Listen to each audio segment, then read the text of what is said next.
그래요. 그러면 이어서 그 박영재님이 시간을 되게 아끼 쓰셔서 제가 좀 말씀을 드릴게요. 13절까지만 이렇게 말씀을 볼게요, 그러면. 자, 우선 8절에 보면, 전체적으로 오늘 이 흐름을 보면, 아까 이제 박영재님이 마지막 말미에 이제 언급을 주셨는데, 지금 남유다가 그 이방인들에게 지금 포로로 잡혀가 있는 그런 처지에 있죠. 그런 처지를 맞을 것에 대한 어떤 그런 말씀이에요. 그럼 포로로 잡혀가게 하시고, 하나님께서 또 이방인의 어떤 손을 들어서 그를 통해서 또 해방을 시켜주신다라고 하니, 아니, 그들은 이제 메시아에 대한 어떤 대망 사상을 가지고 있는 자들이기도 한데, 그런데 왜 이방인을 이렇게 세워서 하는가에 대해서 이제 불평, 불만이 있을 수 있죠. 그러니까 이제 9절, 10절에 보면은 어떻게 이렇게 뭐 질그릇이, 질그릇 토기장이한테 이렇게 항변할 수 있느냐. 자식이 부모한테 왜 우리를 이렇게 낳았소 할 수 있느냐. 이런 말씀을 하는 거예요. 그래서 이제 아까 저도 이제 이런 말씀을 언급 두고 우리가 이제 살다 보면 하나님의 어떤 그 처분이나 그런 일들에 대해서 하나님이 어떻게 이렇게 일을 하시지라고 생각할 수가 있죠. 그런 경우가 있죠. 그러면 이제 그거는 어째 보면 우리가 하나님의 어떤 거는 넓고 깊고 높은 어떤 뜻을 우리가 알지 못하니까 이제 우리가 그럴 수밖에 없는데 우리가 앞서서 봤듯이 하나님은 그 환란과 평안을 짓고 어둠과 빛을 이렇게 함께 이렇게 공존시키면서 하나님의 어떤 이 창조 세계를 통해서 온전한 하나님의 아들 되는 그는 이기는 생명을 가진 자들을 이렇게 산출하는 것이 이 우주 만물을 내셨고 경영하시는 어떤 목적이거든요. 그럼 그런 목적을 이루기 위해서는 그런 어떤 대조적인 것들, 그런 것들을 이렇게 대비시켜서 하나님의 어떤 온전한 성품을 이렇게 알게 하시는 것이 하나님의 뜻이에요. 그런데 우리 우선 8절에 보면 저는 이제 박영재님이 시편 85편에서 말씀을 찾아주셔서 거기에 오늘의 어떤 합당한 말씀이 이렇게 있는 것도 잘 찾으셨고 우리에게 은혜를 주셨는데 저는 이제 이 말씀 보면서 시편 133편도 이렇게 좀 떠올랐어요. 거기 보면은 아론의 머리에부터 이렇게 기름 부음이 된 것이 아론의 특수염을 막 기름을 하고 온 옷을 이렇게 적시는 어떤 모습으로 이렇게 말씀하시면서 형제가 동거함이 이렇게 아름다운 거 이렇게 말씀을 해요. 그러면 이제 결국에는 하늘에서 이렇게 공의를 구름이 을을 이렇게 부어서 땅에 구원의 어떤 싹을 트게 하고 그 땅에 공의가 이렇게 공의의 세계가 이루어지게 하는 것이 이제 8절의 말씀이잖아요. 이게 이제 어찌 보면 하나님의 어떤 창조 세계의 어떤 목적이 여기에 다 이렇게 함의되어 있다고 보는데 사실 요거 말씀을 찾아보면 하늘이여 이로부터 공의를 뿌리고 할 때 공의가 없어요. 사실은 없는 말인데 이 공의라는 말을 이렇게 넣어서 이렇게 의역이 된 것 같아요. 근데 이제 하늘이 뿌리고 구름이 그걸 받아서 이렇게 뿌리는 거. 그래서 하나님의 은천으로 기름 부음을 그 의인의 영들이라고 할 수 있겠죠. 구름이요. 그래서 뒤에 보면 하늘 군대라고 말하는데 의인의 영들이 또 다시 그 어떤 받은 거를 우리가 왜 기름을 그 등과 기름을 준비해야 되냐면 그 기름은 우리가 하나님으로 받았고 받은 것이 있어야지 또 어딘가에 가서 등불을 켜고 빛을 발해서 그들에게도 기름 부음이 임할 수 있게끔 하는 것이니까 그렇게 연결이 되는데 저는 이제 이 8절에서 우리가 생각해 볼 게 여기 보면 핵심 단어는 뭐냐 하면 공의와 구원이에요. 하늘에서 공의를 펼치시는 것이 부어는 것이 우리에게 어떻게 구원이 되는 것인가라는 거예요. 이 말씀에 대해서 이제 먼저 좀 이렇게 저는 한번 정리를 해봤는데 그거에 대해서 먼저 말씀을 드려볼게요. 우선 구원과 공의는 정말 우리 구속사의 어떤 핵심이에요. 자, 구원은 하나님의 우리의 속성을 먼저 생각을 해보면 하나님의 속성은 가장 대표적인 게 거룩함과 그리고 사랑이라고 볼 수 있어요. 그 거룩은 뭐냐면 비거룩과 함께 할 수 없는 것이 하나님의 어떤 그런, 그래서 거룩이라는 것에서 나오는 게 정결과 뭐 순결과 이런 거와 관련된 거고, 그리고 사랑이라는 거에 의해서 긍휼과 자비와 이런 것이 이제 있을 거예요. 그러면 하나님이 지금 뭐냐? 우리가 여기에서 공의라고 이렇게 표현하고 생각한 거는 남유다가 왜 바벨론의 포로로 잡혀갔는가를 생각해 보면 이게 하나님의 공의 때문에 그런 거예요. 그러니까 남유다의 그 불의한 것들을 하나님은 그대로 방치할 수가 없는 거죠. 그래서 이 공의라는 것은 항상 공의를 생각하면 아, 여기에는 의에 대해서는 보상이 있고 불의에 대해서는 징벌이 있다라는 것을 딱 두 가지를 생각을 해야 되는 거예요. 이 공의를 생각을 할 때는.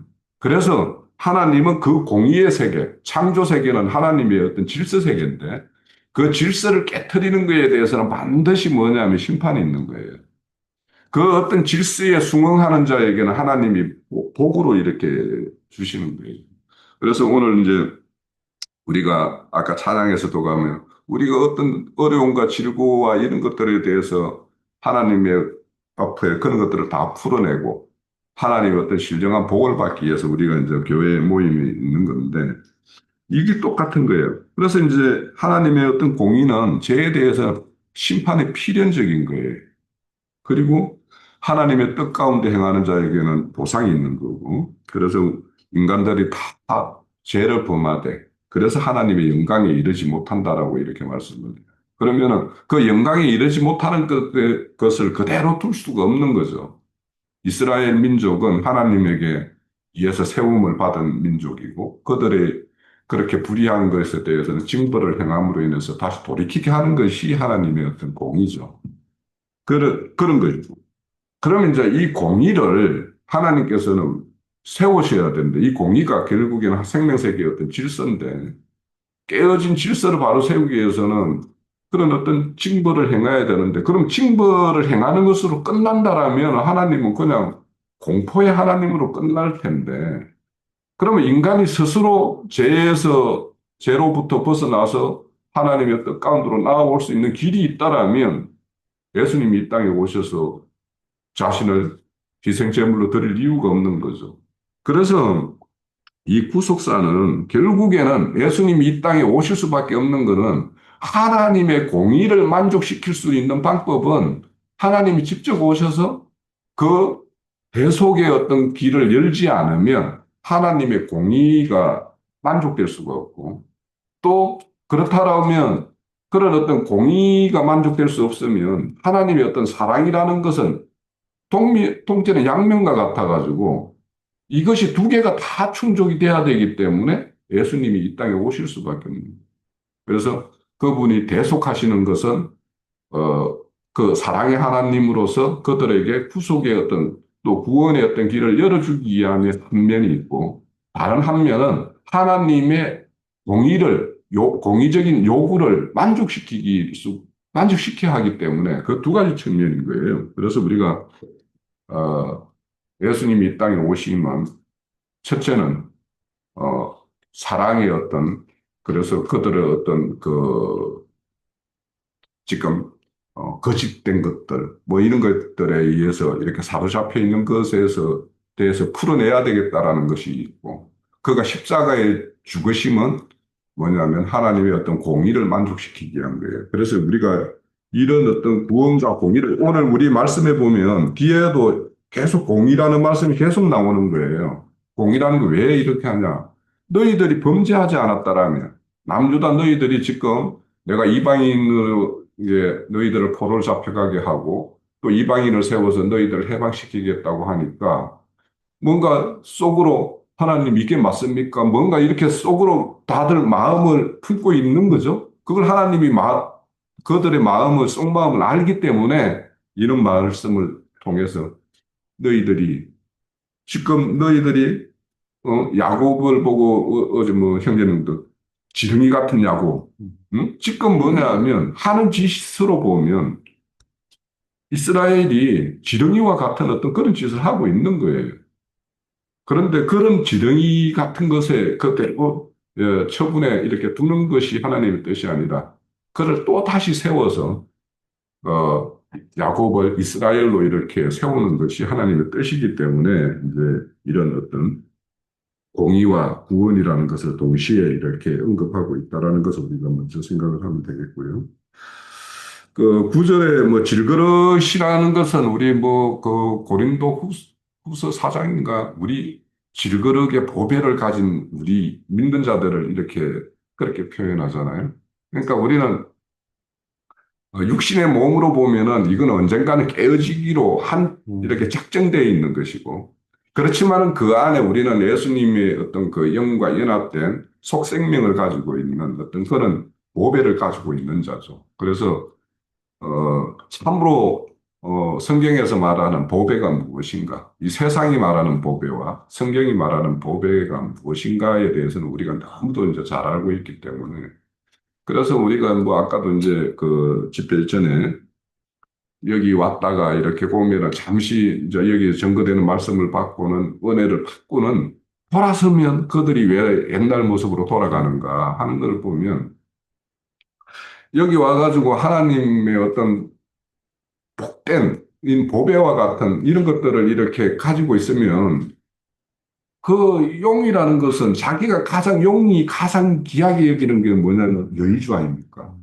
그러면 그 어떤 사람이 교회에 와가지고 참된 진리의 어떤 그런, 증거를 이렇게 들었으면 그 사람에게 용의 입장에서 보면, 저자가 저기 모임에 가서 여의주와 같은 그런 풍요로운 것을 하나 챙겨가지고 나왔네 하는 걸 이렇게 발견되면 용이 그것을 빼앗으려고 얼마나 노력을 하겠어요.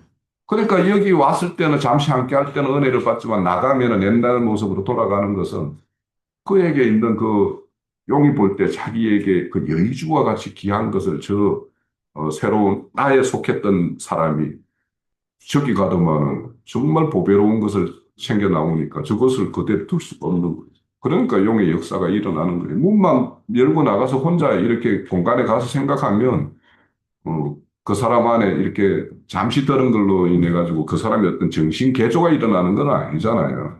그러니까 계속 이제 같이 함께 함으로 인해 가지고 완전히 형질이 변화해서 새로운 우리 교회의 어떤 일원이 될 수 있는데 잠시 와가지고 맛본 걸로 가지고는 안 되는 거죠.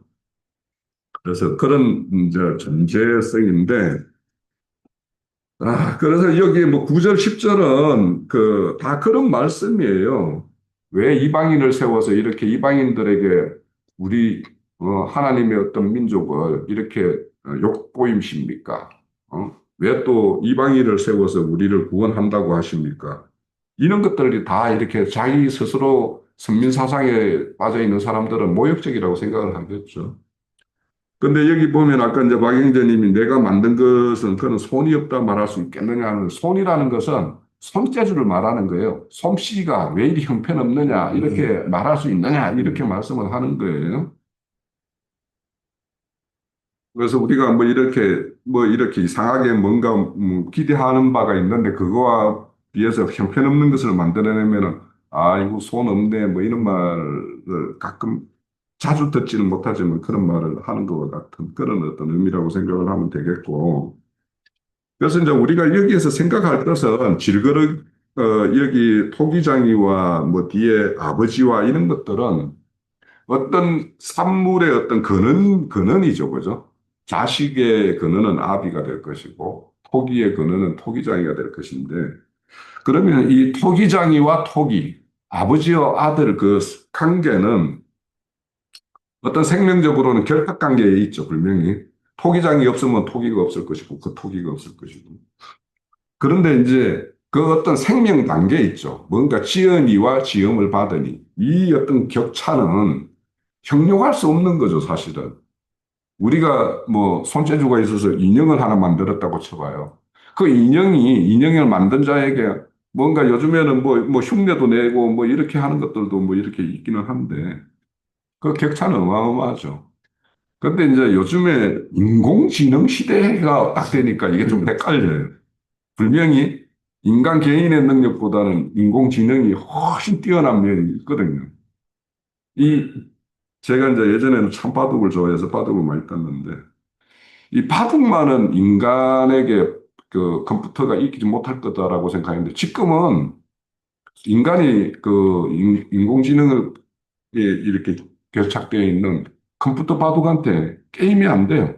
지금은 안 돼요. 심지어 한 접, 뭐 이렇게 접어야 된다, 뭐 이런 정도로, 그 정도로 안 돼요. 그래서 이 인공지능 시대가 되니까 이게 인간이 분명히 인공지능이나 이런 것들을 만들었는데 이것만 우리 개인의 역량은 못 하거든요. 근데 이제 그런 거를 개인의 역량으로 본다라면 그렇지만 인간들의 어떤 그런 결사체, 인간들의 모든 능력은 또 그거보다 훨씬 뛰어나니까 그런 것들을 계속 만들고 더 만들어가고 하는 것이 아닌가 이런 걸 생각해 보면 좀 될 것 같고요. 그리고 또 11절에 보면 이스라엘의 거룩하시니 곧 이스라엘 지으신 여호와께서 이같이 이르시되 너희가 장래일을 내게 물으며 또 내 아들과 내 손으로 한 일에 관해 내게 명령하느냐 이렇게 말을 해요. 그런데 이제 우리 이 말씀은 에스겔서에서도 보면은 그 에스겔에게 막 장로들이 모여가지고 우리의 어떤 장래일이 어떻게 될 건가, 응? 하나님에게 물어봐, 막 이런 식으로 해가지고 이제 찾아오는 것이 있어요.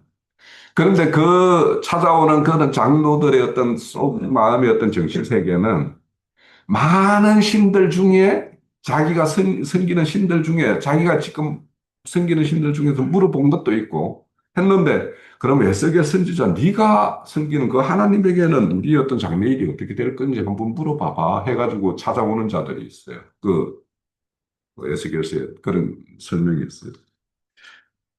그렇다라는 거예요. 여기가 11절의 말씀도 너희가 장래일에 대해서 나에게 이렇게 뭔가 물어보고 싶고 알고 싶어 하고 뭐 이렇게 하는 것들이 있는데 그런 것들이 네가 진정 하나님의 뜻, 내 뜻 이런 것들을 알고자 해서 오느냐. 그러니까 지금 이방인을 세워서 고레스라는 인물을 세워서 뭔가 하나님이 일을 하려고 하는데 이 뜻이 무엇을 뜻합니까? 라고 알고자 해서 너희들이 나오느냐. 그렇지 않다라는 거예요.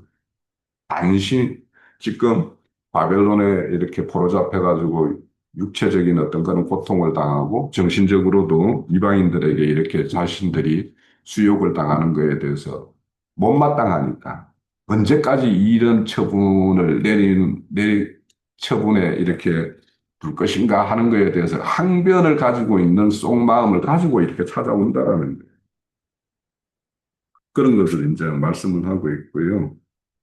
또 12절에 내가 땅을 만들고 그 위에 사람을 창조했으니 내 손으로 하늘을 펴고 이렇게 하는데 여기는 이제 뭐 우리 그 창세기에 보면 뭐 하나님께서 땅을 이렇게 묻을 드러내고 그리고 6일째 사람을 만들고 그 손으로 하늘을 펴서 하늘 군대를 이렇게 짓는 그러니까 결국에는 땅을 만들고 사람을 창조해서 궁극적으로는 뭐냐면 하늘 군대에 참여시켜서 하늘 군대를 이루는 것이 이제 하나님의 어떤 어, 여기서도 이제 창조 목적이라는 것을 우리가 이제 엿볼 수가 있을 것 같고요.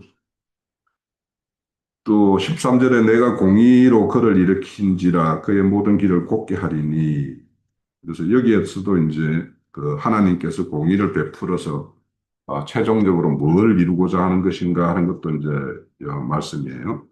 그러니까 지금 굽어진 길들, 그러니까 남유다가 지금 행하는 일들이 굽은 길을 행하는 것이죠. 그런 것들을 바르게 하기 위해서 공의를 일으켜서 바벨론이라는 군대를 이렇게 동원해서 그들을 심판을 했었고 그들을 포로로 잡아가게 한 것이 바로 지금 애국된 길을 가는 그들에게 길을 바르게 하는 일이고 궁극적으로는 그들 중에서 다시 고토로 돌아오는 자들에 의해서 나의 성읍을 다시 재건축하는 것, 건축을 하는 것 이런 것들이 이제 하나님의 뜻이라는 거예요. 사로잡힌 내 백성이 값이나 값 없이 놓으리니 만군의 여호가 말하느라. 그러면 결국에는 여기서 값과 값 없이 한다라는 것은 이제 고레스에 의해서 그러니까 자신들의 어떤 여기 시대로 보면 오늘날 우리나라가 일본 치하일 때 독립운동을 한 것도 아니잖아요. 지금 여기에 독립운동했다는 기록도 없잖아요. 그런데 이제 여기에는 고레스라는 그 바사왕을 세워서 그 바사왕이 이 세움을 받은 지 20년이 된 이후에 이렇게 이제 해방을 맞게 돼요. 그러면 이제 우리가 하나님께서는 우리가 앞에서 고레스가 알든지 모르든지 그를 이런 이스라엘의 해방을 위한 그런 군대로서 이렇게 세우고 양육하는 과정이 20년을 이제 겪은 거죠. 그리고 나서는 이제 바벨론을 이렇게 무너뜨리는데 사실은 여기 우리 앞에 보면은 뭐 세문을 세빗장을 뭐 다 이렇게 하나님께서 깨뜨리고 한 것라고 이렇게 언급이 있었죠. 우리 45장의 앞부분에. 실질적으로 바사 왕국이 바벨론을 이렇게 점령할 때는 큰 유혈적인 어떤 그런 전쟁 없이, 큰 전쟁 없이 그렇게 이렇게 했어요. 그래서 이제 한 절만 더 본다면 14절에 보면 이 고레스 왕을 세워서 하나님의 뜻을 이루는데 여기 보면 14절에 보면 애굽의 소득과 구스의 무역한 것과 서바의 장대한 남자들을 다 바사왕 고레스에게 다 붙여줘가지고 이렇게 하셨다라는 거예요. 그만큼 이제 하나님의 우리가 오늘 이제 이 말씀 중에서 우리가 새겨볼 것은 우리 형제 자매님들도 우리 교회에 이렇게 불러서 여기까지 이르게 한 것 가정에는 우리가 알게 모르게 하나님이 우리를 이렇게 우리 배후에서 일하셨고, 그래서 뒤에 보면 15절에 보면은 하나님은 숨어 계시는 하나님이십니다. 이렇게 말씀도 나와요. 그것처럼 그렇게 하나님은 우리의 어떤 배후에서 우리가 날 때부터 그러니까 모든 인생에게는 하나님께서 그렇게 역사를 하셨는데 우리는 어찌 보면 이제 행운적인 측면이 있죠. 그래서 어떻게 하나님의 어떤 말씀이 어떤 기가 이렇게 쫑긋해서 한번 열렸던 것이 오늘에 이르게 되었던 것인데 그처럼 이렇게 하나님은 알게 모르게 어떤 사람을 세워서 이렇게 일을 하셨고 일의 어떤 결과로서는 최종적으로 우리 8절에서 봤듯이 구원을 싹트게 하고 공의가 움돋게 해서 그런 어떤 세계를 이루는 것, 그것이 우리 모임이 있는 이 교회가 이런 어떤 공의의 어떤 모임이어야 하고 또 구원이 여기에서 이제 싹 터서 큰 어떤 사람이 일어나는 어떤 그런 모임이 되어야 되겠죠. 그것을 하나님께서 손수하셨다라는 거예요. 그러니까 어, 그런 가정에서 보면은 하나님이 왜 이런 형편으로 이런 사건을 나에게 일어나게 하셔가지고 이렇게 어려움을 처하게 하셨는가 하는 생각이 뭐냐 하면 왜 나를 낳았소? 왜 나를 이렇게 지었소? 어떻게 이런 처분을 하십니까? 하는 것과 같다라는 거예요. 그러니까 그런 것들을 우리는 그런 과정을 겪어왔지만 이제는 좀 생명의 어떤 사람이 있기 때문에 그런 아버지의 뜻이 하나님의 뜻이 어떠한 것인가 알기에 우리가 이제 찬양하고 이 길을 이렇게 지속해서 나아갈 수 있는 것이 되겠지. 예, 여기까지입니다.